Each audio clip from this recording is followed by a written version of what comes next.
Hi guys, my name is Mario Flotis. Some of you may know me as Lion of Judah from World of Warcraft. We're going to be doing a Batman v Superman spoilers review, so if you haven't seen the movie yet, please just put this on your watch later list, and yeah, it's going to be full of all the spoilers of Batman v Superman. And joining with me is my very, very good friend Bobic Alva. He is the creator of this amazing comic, Ta-da! Evercross. So if you have not checked out Evercross, please do so. He is the creator of it. And you can go to, right now, are you also doing ALGONQUIN? ALGONQUIN, yeah. ALGONQUIN. We're in about the last 5 days of that Kickstarter. Amazing. So, yes, Batman v Superman. That has been the issue of Facebook, Instagram, Twitter. Is this movie as bad as everyone says it is? No, it is not. At least in my opinion. It's worse. It is, to me, as a big, as you can see, definitely Batman fan, it sort of caters more to casual moviegoers than it does towards comic book lovers. And I think a lot of times with today's movies, even Marvel, we get kind of very patterned in certain things of watching comic book movies, and we want and expect certain things from comic book movies. And I think in this movie, it just lost its footing in what it was trying to tell. So I guess let's talk about the good points first, since there's so much bad, we can get rid of the good first. Here's the thing, though. I love the film, and my friend Bobic here, he is a comic guru. If I wanted to know anything regarding DC, regarding Marvel, this guy knows what he's talking about. So, for me, I guess one of the best points I would say in this whole movie is Wonder Woman. Oh yeah, Gal Gadot's version of Wonder Woman is probably, I would say, the standout in this. I mean, she was fierce, she was magnificent, she was very. How would you describe her? The Spider-Man of this movie. Yeah, she was definitely. It's pretty much unexpectedly good. It makes you wonder why it's taken so long for them to actually make a Wonder Woman, or even put one in a movie like this. Yeah, absolutely. She kind of stole the show. It's kind of like how the Hulk in the Avengers stole it, because nobody expected much from the Hulk. Yeah, exactly. And it was just awesome. I will say this. I mean, Zack Snyder is, say what you will about him as a director or anything like that, but he does know action. So the action sequences in this, they were literal, like, this is a live-action Dragon Ball. Like, I would say so. Live-action Dragon Ball Z. And another standout I would have to say is, I would say in a combination of Batman with Ben Affleck and Jeremy Irons as Alfred. Anytime those two were on screen, you were captivated, you were listening, you were paying attention. Batman, I would have to say, as being a huge Batman fan, that he is the definitive Batman. At least in my opinion. He is something I've been wanting Batman to do in movies for a very long time. And, as much as I love Christopher Nolan's take on Christian Bale's Batman, besides the whole voice and the throat cancer that he may have had, I just feel like the action sequences in this one movie were better than anything that was shown from Batman Begins, The Dark Knight, and The Dark Knight Rises. And I was just blown away with that. And how'd you feel about Ben Affleck's portrayal? I like Batfleck. I felt like he was underutilized. The main character in these movies wasn't Batman, wasn't Superman, or this movie rather was not Batman, was not Superman, was not Wonder Woman. It was Jesse Eisenberg as Lex Luthor. Let's not go into negatives just yet. I will just say that he was the main character. As the case with a lot of ensemble movies, it's difficult to nail down who the actual main characters are in them. With this one, I can very much say without a doubt it was Lex Luthor as the main character. Mm-hmm. Good or bad, he was the main character. He was the sun to which every other character revolved around. Yes, he was the one connecting all the pieces together. And I will have to say another thing that I really haven't heard a lot of people really mention as one of the best things of this movie is the soundtrack. Oh my lord, this soundtrack is amazing. Hans Zimmer, Junkie XL outdid themselves in this movie. I would have to say the best theme song was Wonder Woman's. Yeah. As soon as I heard the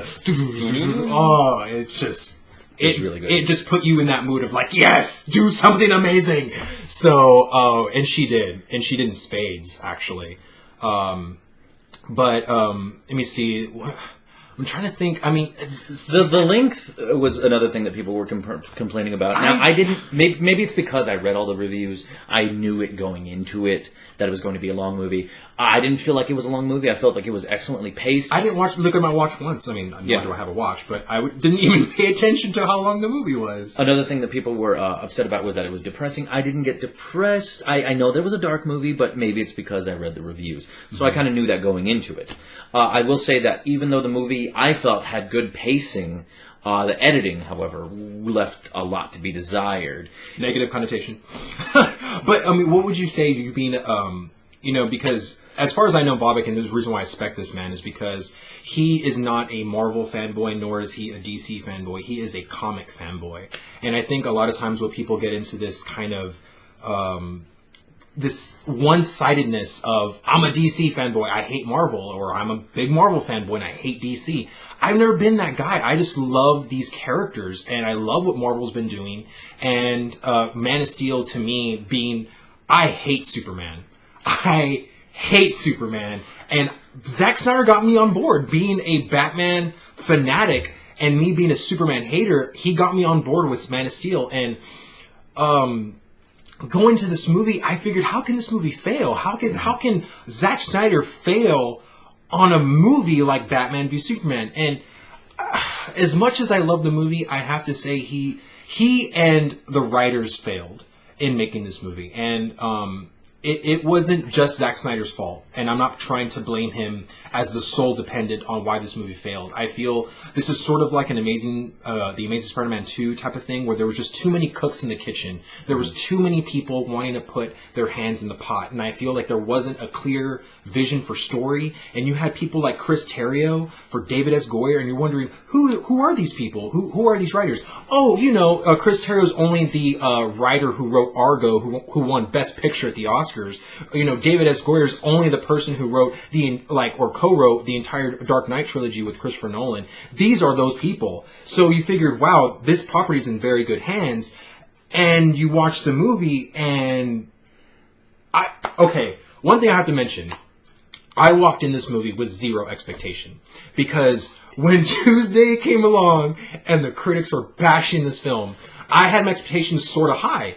And I literally got depressed. I got depressed. I was like, why is this movie getting such bad reviews? I had to tell him to stop reading reviews because he was crying like a man baby. I really was. And it was just sort of the thing. I had to throw all my expectations out the window. And even after doing so, I still walked out disappointed, because how could you mess up a character, these two iconic characters as Superman and Batman? Yeah. I mean, what would you feel like just kind of put the nail in the coffin? Okay, well, this movie. I don't think that he failed Superman or Batman or Wonder Woman. I think that he did them a good bit of justice. Well, let me start by giving everybody my qualifications in terms of being able to tell what's probably good from what's probably bad. And you guys take this with a grain of salt or throw it in the garbage. I don't care. Do what you want. I make I write screenplays. I make comic books, obviously. I have a background in cinema, animation, and film. So I think I know what it takes to have a good, decent screenplay. I also know, coming from a hugely nerdy background and everything that's associated with that, I understand what it takes to make good superhero movies. So there was one thing that I've seen tweets, I've been all over Facebook, I've been over Tumblr, Instagram, everything. And the one thing that I find strange that the vast majority of people aren't keying in on, everyone's been blaming Snyder or the writers or the actors. There is one actor that destroyed the movie for me, and that was Jesse Eisenberg. That was literally the worst thing. Every time Lex Luthor came into a scene with his little quirks and just The red capes are coming. Yeah, the red capes are coming. It was just awful, and I could tell that from the trailer. It was literally bad. I don't know what possessed them to cast him in such a pivotal role as the main character, and give him such corny, or not really corny dialogue. As I spoke with Mario earlier, bad dialogue. The dialogue that was written, it could be taken 1,000 different ways. It's up to the actor to give life to that dialogue. A good actor can salvage bad dialogue. A good actor is not what Jesse Eisenberg is. His Lex Luthor, I mean, you guys may like it. Okay, great. I didn't. And it seems as though a lot of people do not. But people are looking over him, and they're blaming Zack Snyder. I mean, Zack Snyder's an excellent action director. Okay, he might not be the greatest storyteller, or perhaps even the greatest, actor director. But this movie was set as an ensemble, tentpole action sequence movie. Yeah. So you're depending on, Jesse Eisenberg to bring something better than a... the movie just wanted to do too much. Okay, so it wanted to be super dark and super serious. Okay, but then you have Jesse Eisenberg's completely Super Friends, Lex Luthor-esque plot device, which, one of the reviewers stated that there were plot holes big enough to drive a Batmobile through, and I tend to agree. And then you want to have all this action. It just, as I was explaining to Mario earlier, it's 3 different flavors that don't taste good together. So it's like peanut butter, jelly, and ketchup. Those are great. Super tasty by themselves. You cram them all together, you're going to have the reviews that compare this to The Room. Okay, so for me, I'm a big Jesse Eisenberg. I'm pro Jesse Eisenberg. I'll say this. I used to be. And here's the thing: I thought his portrayal. Hey guys, as Lex take a Luthor, drink every time he goes. But here's the thing, though. I just felt like Jesse Eisenberg put too much of the Jim Carrey's performance of the Riddler in Batman Forever too much in this movie, and this is what I was telling Bobic, and we have an indifference about this. I feel like no matter what actor they put for Lex Luthor, they wanted a zany, they wanted a kind of quirky, uneasy Lex Luthor, and I just felt like if it wasn't Jesse Eisenberg, it would have been someone else who would have gave us that horrible Lex Luthor performance, because that's the kind of Lex Luthor they wanted. They wanted that. And we have the indifference about that. You choose the actors to bring certain things to your character. That's true. So regardless of if they wanted it zany or not, the script still stays the same.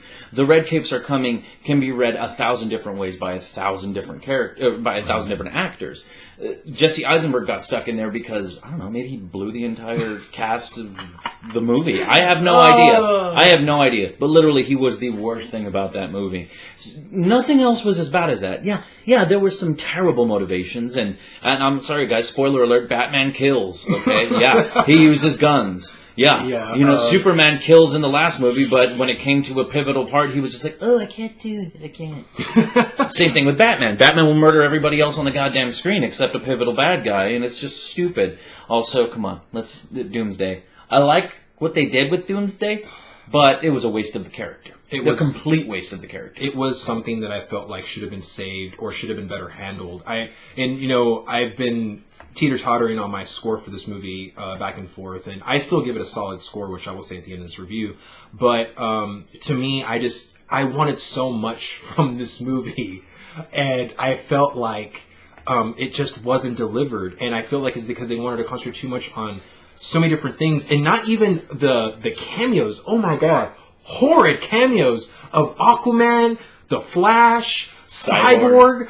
I was like, that did not even need to be. That didn't bother me so much. I kind of understood where it was coming from. Okay, I just felt like it needed to be better handled, and it could have been served way better than what that was. Watching surveillance camera on a computer it didn't sit well with me. The movie seemed like it was rushed. For whatever reason, I know it wasn't rushed.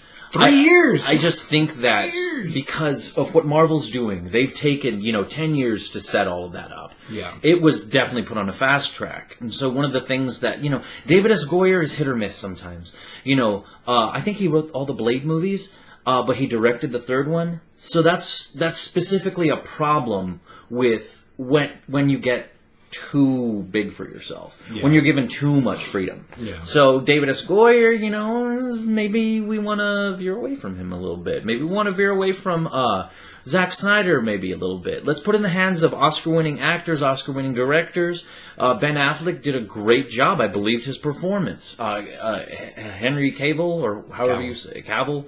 I believed his performance. Gal Gadot, I mean, she didn't say much, but she didn't need to. I loved her. Wonder Woman, oh my God, it was... I absolutely love her, and I will see the Wonder Woman film, and I can't stress enough how awesome and badass she really is. But Jesse Eisenberg as Lex Luthor, the main character, was... I just keep going back to that. It's awful. The one thing for me was that, I mean, we talked about this too, is they put two separate storylines, both leading to Lex Luthor. Why? There didn't need to be two separate storylines. You had Lois Lane having a bullet and trying to figure out who and where that came from, which ultimately led to Lex Luthor. Then we have Batman finding out that there's kryptonite, and lo and behold, guess who has the kryptonite?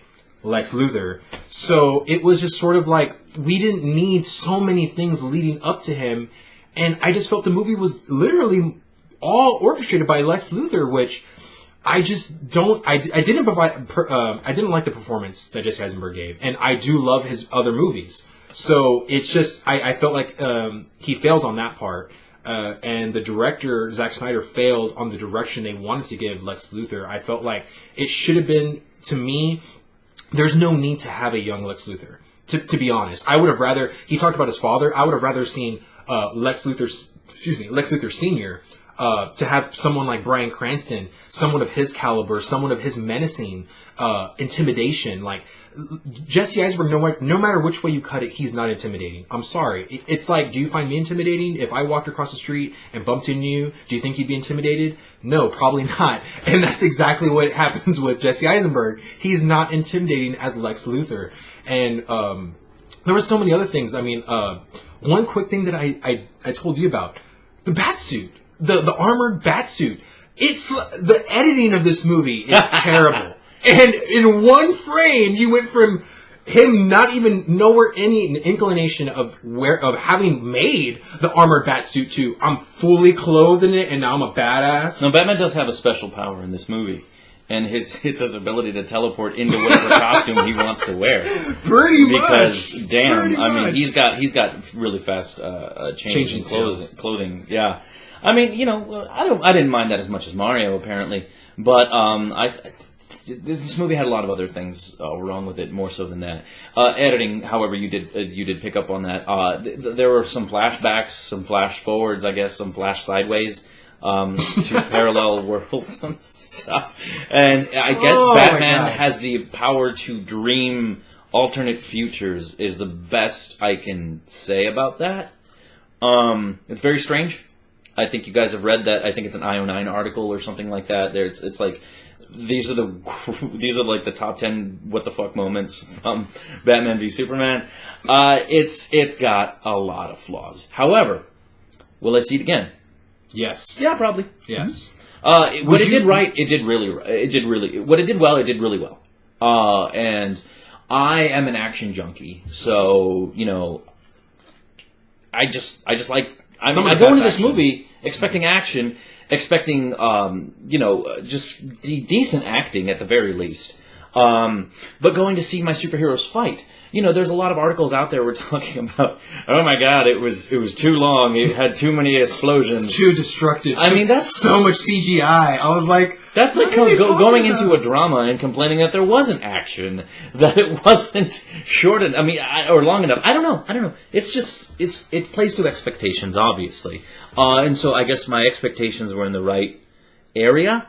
I did not expect this to defy the genre. I expected this to be run right up in the same, the same container as the Avengers. Was it as good as the Avengers? No, it wasn't. No. The Avengers led with 4 separate movies and culminated into one movie. The best that DC could possibly do on that is maybe bring in Watchmen with the Justice League with the people from The Matrix.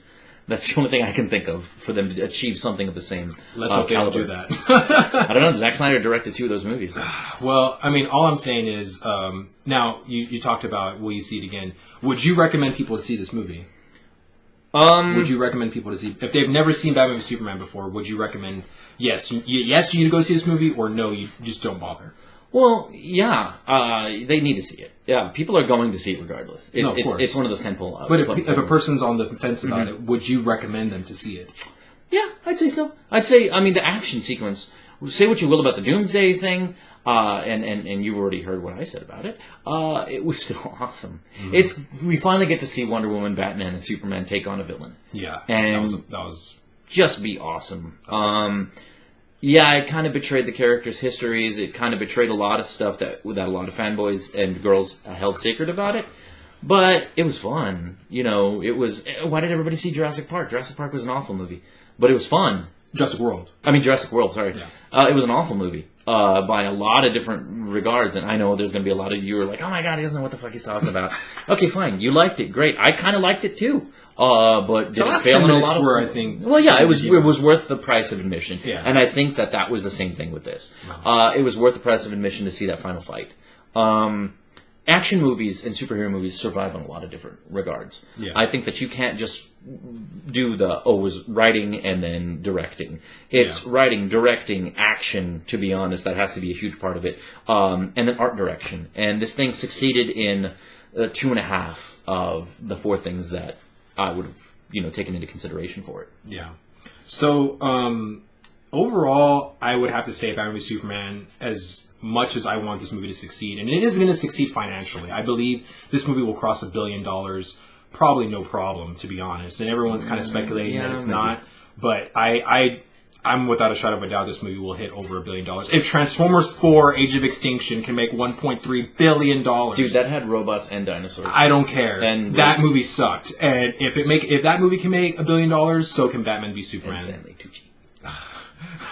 Well, I give the movie a solid 7 out of 10, and I was actually debating to give it a 7 or a 6.5, but I still feel really good in putting this movie a 7 out of 10, and it's honestly what I gave The Amazing Spider-Man 2, and maybe I'm too lean on my scores, I don't know, but I still enjoyed The Amazing Spider-Man 2, but there were a lot of flaws in that movie. Mainly the acting. A lot of flaws in Amazing Spider-Man 2, but I give it a solid, Batman v Superman, I give it a solid 7 out of 10. Bobic, what do you think? 6.5, and that's being generous. Just because Jesse Eisenberg tanked that film for me. He was so bad. Absolutely tanked it. Please, somebody out there, I don't care, share this video, whatever the hell you want to do. Get it out there that, please, somebody on YouTube, do a supercut of this movie. Yes! Or not a supercut, but do a cut of this movie. Yes. Without any Jesse Eisenberg scenes. No Lex Luthor. And see if it makes more sense. Please, just do that. I will buy that version of the film. If it just did not have Jesse Eisenberg in it. I agree. I will have to just add with the caveat too. I was rooting for Zack Snyder, and before me seeing this movie, and I have to agree with a lot of people on there. And I'm a huge movie buff as far as like I watch Collider Movie Talk, I watch The Smoes Knows, I watch so many different movie things because I want to be informed of movies, and I love reading people's reviews and their points of views on movies.